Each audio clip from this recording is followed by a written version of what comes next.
Frank, over at Daily Faceoff, you have your new trade targets list out, and people love this thing. It's a huge hit, Frank. But let's jump right into it with number one on your list. It's Tomas Hertl. I mean, this guy's on pace for nearly a 40-goal season.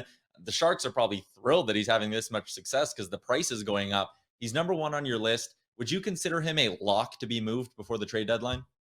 Yeah, I think so at this point. I think the jury was still out a little bit in November and December as the Sharks got off to a better start than a lot of people thought they might. But with Hertl and how complete of a game he plays, the fact that he's unsigned, the fact that this team, when you look at their prospect cupboard and where they stand organizationally, this is going to be a number of years in a row now, 3-4 years where this team isn't in the playoff mix. They clearly need to do something different.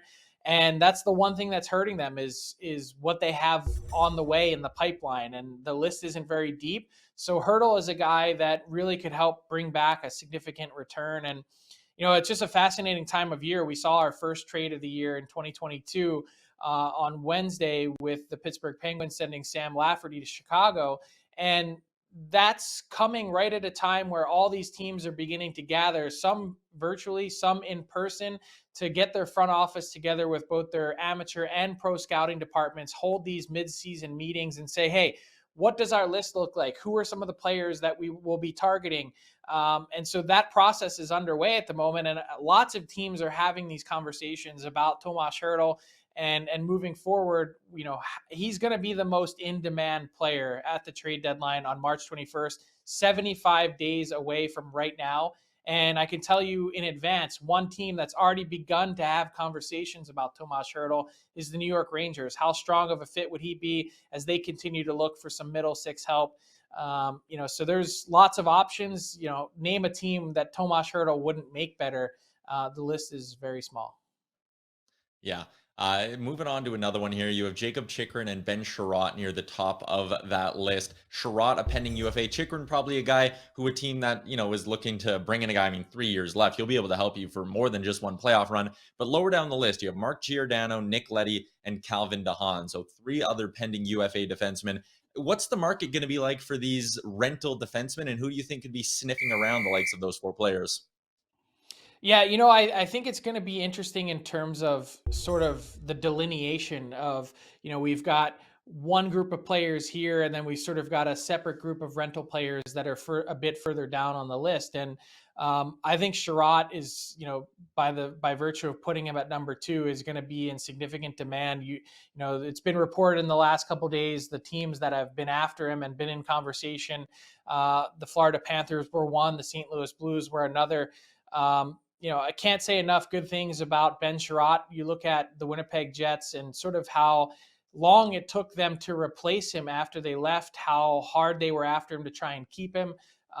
He's just one of those guys, dependable, steady, really, really well liked in his team's dressing room. And so he's going to be a guy that teams are after and at a reasonable cap. And if you could get the Montreal Canadiens to even hang on to some of that, I would think that the price would increase that much further. I think the next group down includes some of those guys that you mentioned in terms of a DeHaan, in terms of a Nick Leddy. I think the New York Islanders are another team that misses Nick Leddy this season.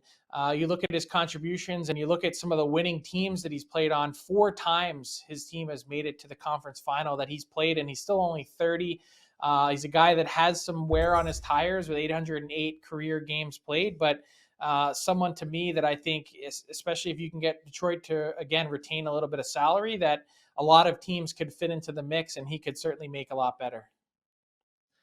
We talked about a forward. We talked about some defensemen. Now I want to talk a little bit about the goaltenders on your list with Jonas Korpisalo and Alexandar Georgiev, 2 guys who, they don't strike me as players that a contending team would bring in because they're not veterans, right? You're not looking for that strong, steady backup. And specifically with Georgiev is the guy I want to ask about.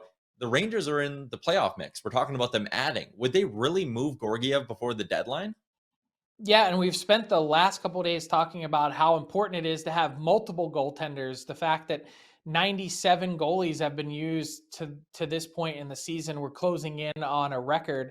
And so you need to have a trustworthy tandem on your team. But for me, when I look at the New York Rangers, who have vaulted themselves into this conversation, are they a Stanley Cup contender? How close are they?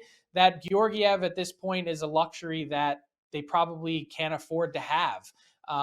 For one, he's also made a soft trade request. I reported back in the summer that he had let the New York Rangers know that, hey, I think I'm ready for the next level in this league. I think that I'm ready for starters minutes and a starter's role. To this point, it's hard to blame him. 911 career save percentage in parts of 5 NHL seasons. The league average this year, 905. I think some teams that are in the mix and that are looking for goalies, might want to look towards a younger guy like a Georgiev that could step in and not just be your guy for this year, but also for some years moving forward.